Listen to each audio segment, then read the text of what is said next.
भारतीय security system हुआ बेनकाब। भारतीय मीडिया बौखलाहट का शिकार। आखिर एक औरत की हकीकत क्यों न जान सके? सचिन जेल में क्यों नहीं सड़ रहा? सीमा को डिपोर्ट आखिर क्यों न किया गया? आप तो कबूतर तक को नहीं छोड़ते, एक जासूस औरत को कैसे जाने दिया? सीमा का दावा कि मैं बलोच हूँ, लेकिन उसका लिबास और लहजा कुछ और कहता है। तलाक के बगैर अगली शादी कैसे मुमकिन है? सीमा के साबिका शौहर हैदर का लहजा मुलाहिजा करें। अस्सलाम वालेकुम जनाब, एक मरतबा फिर आपकी खिदमत में हाजिर हूँ उसी दुआ और उम्मीद के साथ कि आप सब जहाँ कहीं हों बिल्कुल खैर खैरियत से हों, अपने घर वालों के साथ, प्यारों के साथ खुशबाश अंदाज में अपनी जिंदगी को गुजार रहे हों। आज भी हम डिस्कस करेंगे सीमा हैदर को। सीमा हैदर के मुतालिक जो चीज़ें सामने आ रही हैं, एक एक करके झूठ बेनकाब हो रहे हैं, सच खुलते चले जा रहे हैं और भारत में जो सूरत हाल है उसको भी हम डिस्कस करेंगे। भारत की सिक्योरिटी का पोल खुल गया है। खुफिया एजेंसीज के बारे में जो वो दावे किया करते थे, जो कुछ बड़े बड़े बोल बोला करते थे, वो भी हमारे सामने आ चुके हैं। भारतीय मीडिया में इस वक्त क्या हो रहा है, वो किस तरह से बौखलाहट का शिकार है, ये तमाम चीज़ें हमने डिस्कस करनी है। और मैं आपको एक बात बताऊं कि आप तमाम देखने वाले भी अगर बगौर अब तक की डेवलपमेंट्स को देखेंगे तो आपके सामने भी दूध का दूध और पानी का पानी हो जाएगा कि किस तरह चीज़ कुछ और है, उसको बना के कुछ और पेश किया जा रहा है।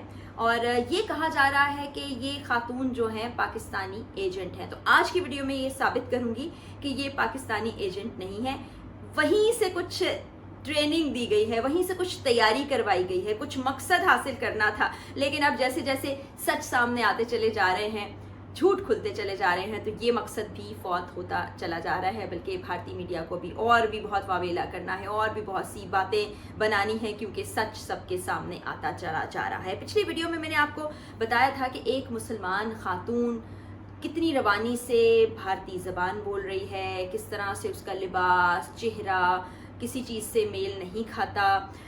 ये बताया जा रहा है कि वो पाकिस्तान में पैदा हुई, यहीं पली बढ़ी और उनके शौहर भी थे। लेकिन यहाँ आप एक और चीज़ नोटिस कीजिए, उनके शौहर ने जो भी बयानात मीडिया पर आके दिए हैं, जो भी उन्होंने बातचीत की है, वो एक ही धरती के रहने वाले थे, एक ही इलाके से ताल्लुक़ रखते थे, लेकिन उनका लहजा आपस में मेल नहीं खाता। सीमा किसी और लहजे में बात करती हैं जो कि बिल्कुल भारतीय लहजा है, और गुलाम हैदर किसी और लहजे में बात करते हैं। तो एक पॉइंट ये हो गया कि कुछ ना कुछ तो गड़बड़ है।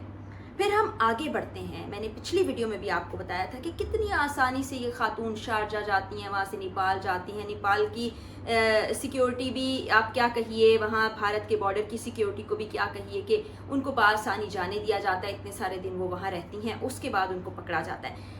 जब उनको पकड़ लिया जाता है तो सिक्योरिटी एजेंसीज वहाँ आती हैं। अपने इंटरव्यू में सीमा बताती हैं कि वो सचिन से भी मारपीट की उन्होंने, सीमा को भी थप्पड़ रसीद किए, लेकिन एक औरत से सच नहीं उगलवा सकी, कुछ सामने नहीं ला सकी, ये भी नहीं कह सकी कि वो पाकिस्तानी एजेंट है।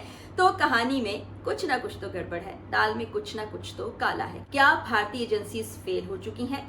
क्या भारत का सिक्योरिटी सिस्टम ऐसा है कि कोई भी बआसानी शारजा से नेपाल और नेपाल से भारत दाखिल हो सकता है? इस तरह तो वो अपने दुश्मन को भारत दाखिल होने का एक रास्ता दिखा रहे हैं। गौरव आर्या हैं, उनकी मैं गुफ्तगू सुन रही थी। वो अक्सर पाकिस्तान के मुतल्लिक बड़े जहर उगलते हुए बयानात देते हैं, बहुत सी बातें करते हैं, लेकिन यहाँ पर उन्होंने भी भारत पर सवालात उठाए हैं। और यही वाली बात की है जो नुक्ता मेरे दिमाग में आया था कि कितना आसान है भारत में दाखिल हो जाना। इस तरह पहले भी अगर हम याद करें तो एक खातून का केस सामने आया था, उस खातून को डीपोर्ट कर दिया गया था क्योंकि वहाँ पर उसे एक्सेप्ट करने से इनकार कर दिया गया।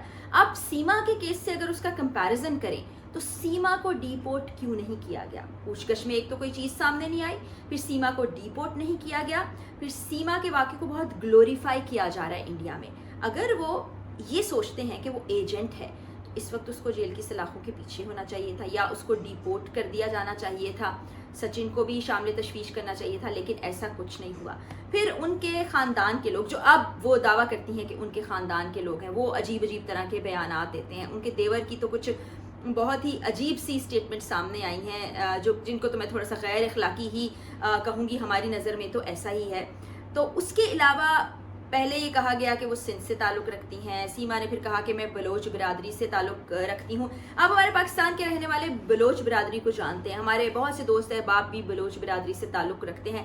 वहाँ पर पर्दे का एक ख़ास एहतमाम होता है, ख़वातीन के बोलने का अंदाज़ ये नहीं होता है, उनकी ज़बान अलग होती है, वो बलोची ज़बान बोलते हैं, उनका लिबास अलग होता है, जो चेहरा मोहरा हमें दिखाई दे रहा है सीमा का वैसा बिल्कुल नहीं होता है। तो यहाँ बहुत से खदशात सवालात उठाते हैं। फिर ये दावा किया जा रहा है इंडिया की तरफ से कि जी उनको ज़बान सिखा दी गई भारतीय, फिर बआसानी वो वहाँ आ गई। तो इतनी आसानी से वैसे तो आपसे कुछ होता नहीं है, आप तो कबूतरों को कभी पकड़ लेते हैं, हमारे मासूम बेचारे चरवाहे जो भेड़ें चराते कभी उस तरफ चले जाएं, उनको पकड़ के आप सदियों जेलों में डाल देते हैं, मछेरों को आप जेलों में डाल देते हैं, वो अपनी पूरी ज़िंदगी वहीं गुजार देते हैं। तो एक खातून जिसके बारे में आपका मीडिया बार बार दावा कर रहा है कि वो जासूस है, उसको आपने कैसे आज़ादाना भेज दिया।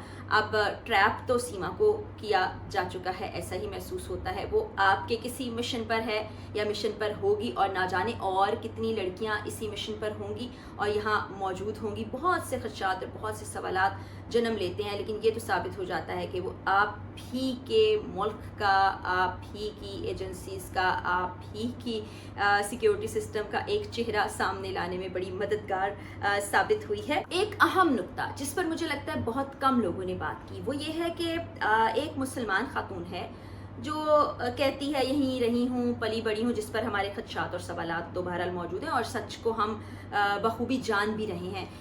फिर उसकी शादी एक मुसलमान घराने में हो जाती है, मुसलमान शख्स से होती है, 4 उसके बच्चे हो जाते हैं और वो भी मोहब्बत के नतीजे में है।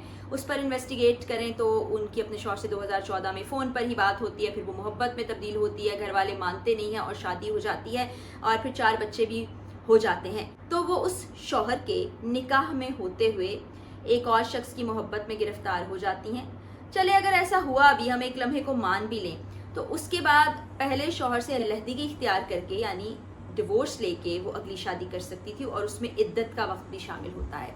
ऐसा कुछ ना किया गया, निकाह के बरकरार होते हुए शादी कर ली गई, फिर उसके बाद वहाँ चली भी गई, मजहब भी चेंज कर लिया। तो ये कुछ समझ में बातें आती नहीं हैं, सारी कहानी में झोल है और मुझे उम्मीद है कि आप तमाम लोग समझ भी रहे होंगे, जैसे मैं समझ रही हूँ, कोई भी बाशऊर शख्स सोचने बैठे तो समझ लेगा। और अगले चंद दिन में कहानी के और पहलू भी सामने आ जाएंगे, मजीद झूठ भी सामने आ जाएंगे और हमें पता चल जाएगा सच आखिर क्या है। और मैं अपनी वीडियो के ज़रिए से जो भी इंकशाफात होते रहेंगे, जो हकायक सामने आते रहेंगे, जो चीज़ें और गुत्थियाँ सुलझती रहेंगी, आप तक पहुँचाती रहूँगी। आज के लिए इतना ही, मुझे इजाज़त दीजिए उसी दुआ और उम्मीद के साथ कि अल्लाह ताला हमारे प्यारे पाकिस्तान और हम सब पाकिस्तानियों का हामी नासिर हो। अल्लाह हाफ़िज़।